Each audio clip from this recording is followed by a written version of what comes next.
I am ready. Serbisyong totoo ng GMA News. Naging maulan po nitong magdamag sa Metro Manila at sa iba pang lugar sa Luzon. Dahil daw po yan sa hanging habagat na lalong pinaigting ng bagyong Butchoy. Sa satellite image ng Weather Central, makikita po ang bagyo na ngayon nasa silangan na ng Northern Luzon.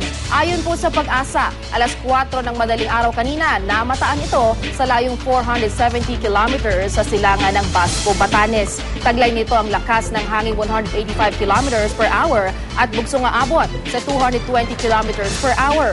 Tinatahak nito ang direksyon pahilaga sa bilis na 22 kilometers per hour.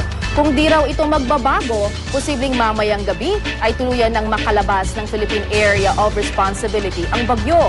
Sa mapang ito naman, makikita ang mga bahaging kulay pink. Yan ho, yung mga lugar na uulanin ngayong araw. Dito naman sa mapang ito, makikita na magiging maalon sa mga karagatan sa Hilaga at gitnang Luzon. Base dito, inaasahang tataas ng 3 to 4 meters ang alon kung saan malapit ang bagyo.